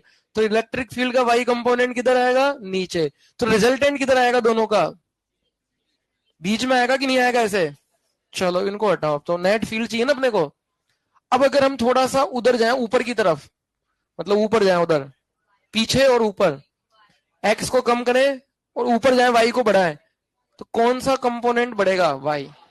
पीछे जाने से एक्स कंपोनेंट कम होगा, तो जो इलेक्ट्रिक फील्ड इधर है वो किस तरफ मुड़ेगा, वाई की तरफ। तो कुछ ऐसा नहीं होगा ऐसा, तो कोई वाई की तरफ ज्यादा है, और जैसे जैसे आगे जाएंगे एक्स की तरफ मुड़ेगा, बोलो हाँ या ना। ये तो हम गैस करके बना रहे कि कुछ ऐसा बनना चाहिए, अरे यस और नो। इसी प्रकार से नीचे चले तो कैसा बनेगा, थर्ड क्वाड्रेंट है ये, थर्ड क्वाड्रेंट में x coordinate negative, y coordinate भी, अगर एक्स कोऑर्डिनेट नेगेटिव तो एक्स कंपोनेंट भी नेगेटिव, नेगेटिव मतलब राइट की लेफ्ट, लेफ्ट, ई एक्स हो गया लेफ्ट, और वाई नेगेटिव, और यहाँ नेगेटिव नेगेटिव नेगेटिव, तो वाई कंपोनेंट किधर आएगा, ऊपर, तो रिजल्टेंट किधर आएगा, हटा दे इनको। अच्छा दूर जाने पर एक्स की तरफ, इधर जाएंगे तो एक्स कोऑर्डिनेट का मैग्नीट्यूड बढ़ेगा, तो इलेक्ट्रिक फील्ड किस तरफ झुकेगा, एक्स की तरफ कि वाई की तरफ, एक्स की तरफ। और इधर जाएंगे तो कुछ ऐसा बन जाएगा, और इधर कैसा बन जाएगा फिर, नीचे की ऊपर। फोर्थ क्वाड्रेंट में, फोर्थ क्वाड्रेंट में एक्स कोऑर्डिनेट पॉजिटिव, तो ई एक्स उधर आएगा, और वाई कोऑर्डिनेट नेगेटिव, तो नेगेटिव नेगेटिव, तो वाई भी ऊपर, तो रिजल्टेंट किधर आएगा, ऐसे। तो ये कुछ हमने गैस वर्क किया है कि भाई कुछ कुछ ऐसा बनना चाहिए, समझ में आया। और x equal to zero, y equal to zero पर क्या होगा, जीरो होगा, तो इसलिए यहां पर कोई फील्ड नहीं बना है, समझ में आ रही है बात।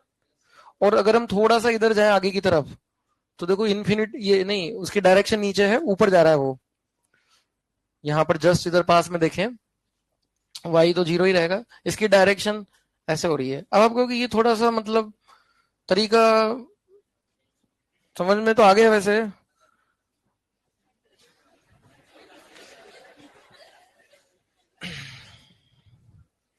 देखो यहां पर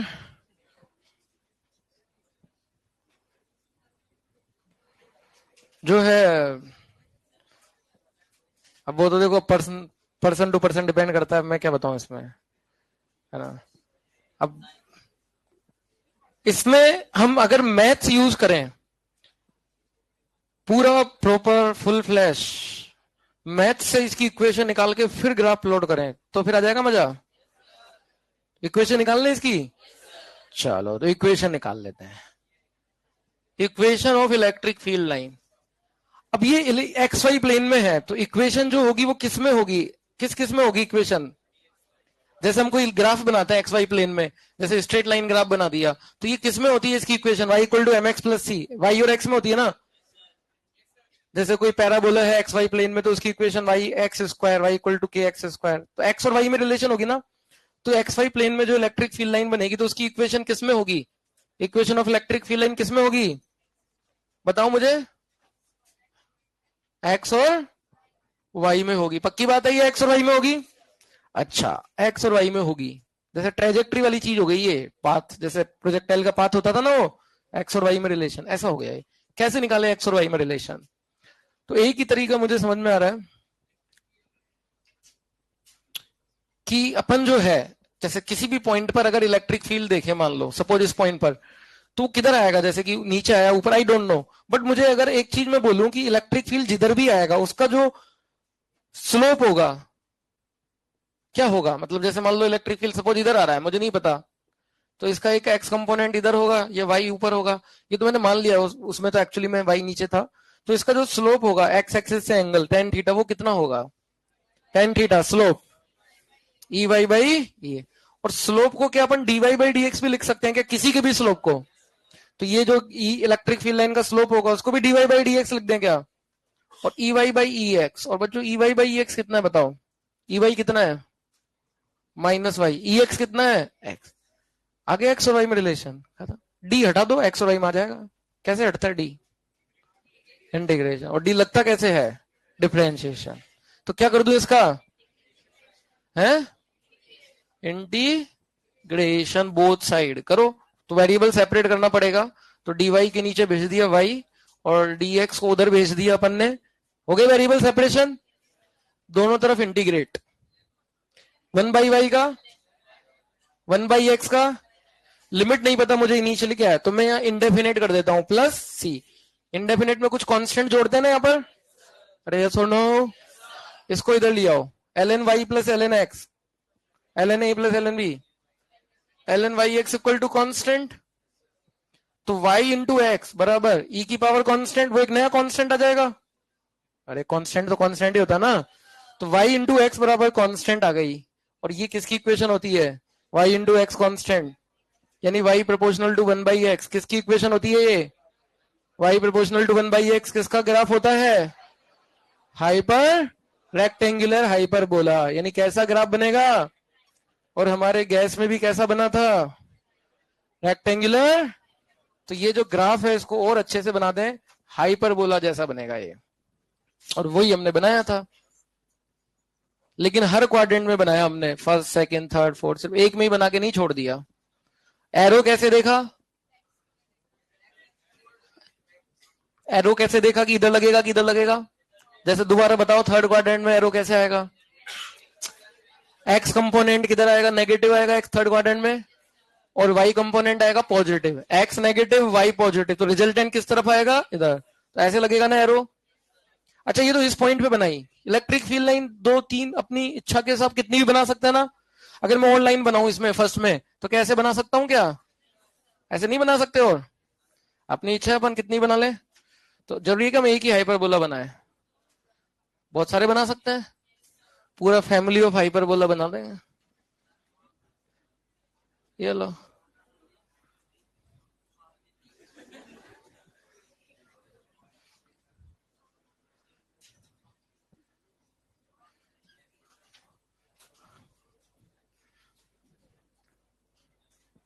पूरा परिवार बना दिया मैंने इनका।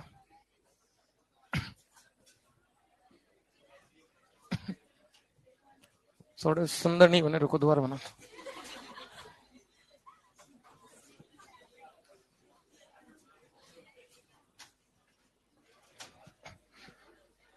अब वो क्या, बचपन में मैंने वो राइटिंग की प्रैक्टिस नहीं की ना, इसलिए कहता हूँ तो प्रैक्टिस कर लिया करो, अच्छी राइटिंग हो जाएगी।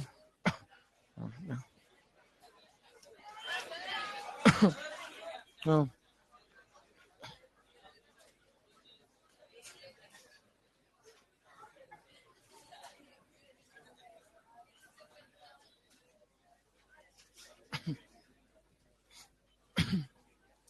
तो अगर हमें ई की इक्वेशन दी रहे तो हम इस प्रकार से काम कर सकते हैं। समझ में आया कैसे करना है काम? इक्वेशन निकाल करके tan theta dy by dx करना है और उसको ई वाई बाई एक्स, उससे अपना काम हो जाएगा। चलो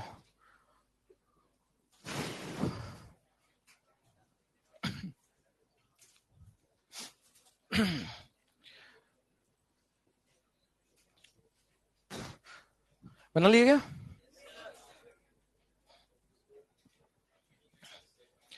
जल्दी करो फिर।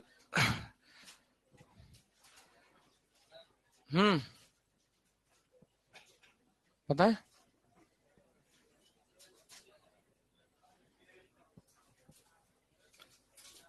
बातें मत करो, फटाफट से इसको बना लो।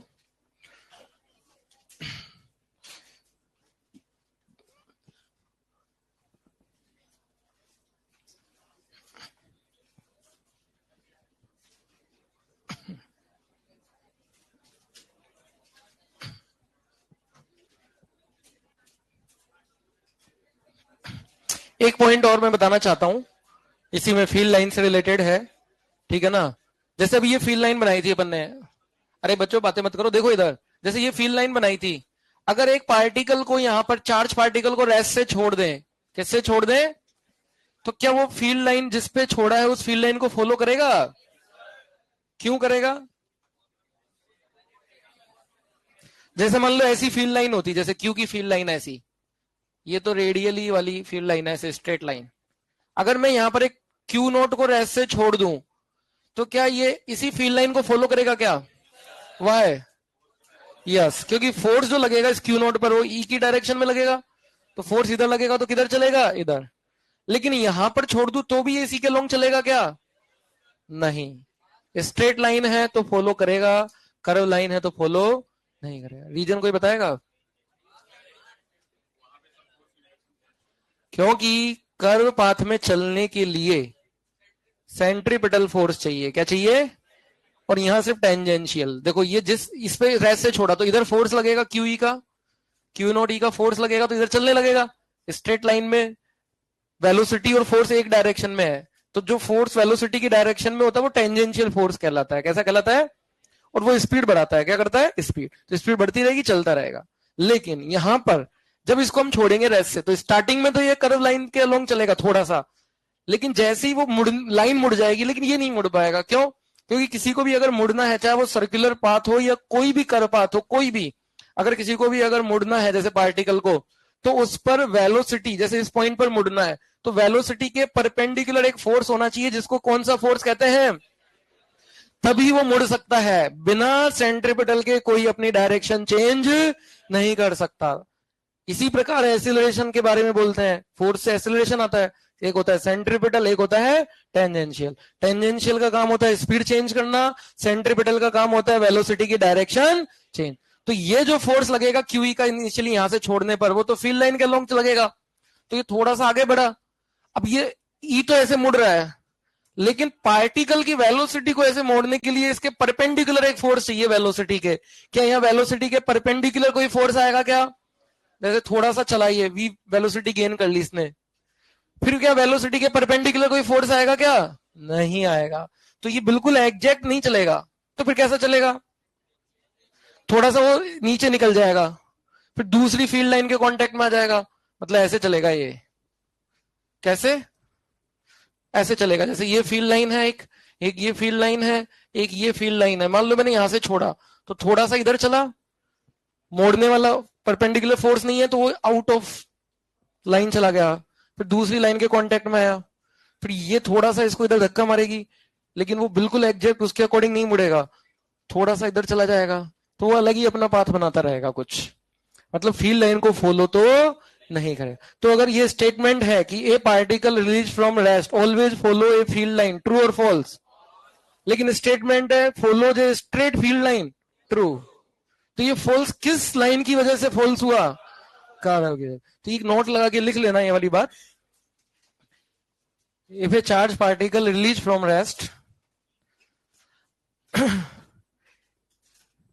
if a charged particle released from rest in electric field,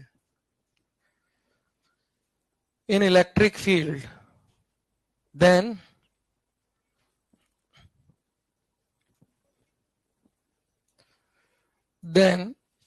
it necessarily does not follow the field line, necessarily does not follow the field line, necessarily मतलब कर भी सकता है ना, कब, स्ट्रेट। देखो मैं एक बात फिर याद दिला दूं, क्लास में देखो सब अलग अलग प्रकार के स्टूडेंट है, किसी ने कितना पढ़ा हुआ है, बहुत सारे ऐसे भी जिन्होंने बहुत नहीं पढ़ा हुआ है, मुझे पता है। मैं इसलिए बोल रहा हूँ बुक पढ़े, कोई भी बुक आप अपनी पसंद की ले लें, जो भी पसंद लगती हो, ऐसा कुछ नहीं है, मार्केट में बहुत सारी बुक्स हैं। एनसीईआरटी ले लें, कुछ और नहीं ले तो, वो तो बोर्ड के लिए भी तो लेनी होती है ना, और उसको थोड़ा सा रीडिंग करें साथ में, क्योंकि ये जो नई तरह की चीजें नहीं है ना, जैसे इतना प्रैक्टिस जैसे अभी कर रहे हैं अपन 11th में, शायद पता नहीं की हो कि नहीं, जिन्होंने की उनके लिए तो बहुत इजी हो जाएगा, हो भी रहा है। और बुक पढ़ोगे ना तो खुद आके बोलोगे, क्योंकि मैं तो, जो बच्चे बुक पढ़ते हैं हर साल आके बोलते हैं कि मतलब सर हमसे पहले एक भी क्वेश्चन नहीं होता था, अब हम सारे कर लेते हैं, हमें और चाहिए और दो, मतलब शीट वीट तो हमारे लिए बहुत इजी हो गई है, शीट रेस तो अब हो ही जाती है, उसके अलावा मतलब वो स्थिति आ जाती है, और कोई समाधान नहीं है, खुद का समाधान खुद ही कर सकते हैं अपन, ठीक है। क्लास में तो सबके हिसाब से लेवल रखना पड़ता है, हमें बेसिक टू थोड़ा हाई भी जाना पड़ता है, अब ऐसा नहीं है कि हम बिल्कुल वो करें, सब तरह की चीजें होती हैं, ठीक है। चलो, तो ये हो गया अपना फील्ड लाइन। अब अपन पढ़ेंगे इलेक्ट्रिक फ्लक्स, हाँ कल पढ़ेंगे तो उसको, ठीक है। इलेक्ट्रिक फ्लक्स होमवर्क देते हैं, शीट दे दो मेरे को एक ऐसी शीट दो, इसमें टिक लग रहे हो, पहले जो दिए क्वेश्चन लग रहे हैं, किसकी शीट में लग रहे हैं, जो पहले क्वेश्चन दिए हुए हैं, ताकि पता रहे, और जो क्वेश्चन नहीं होते उनको है ना, डाउट को लिख लिया करो, उसमें रिवीजन में काम आता है।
लो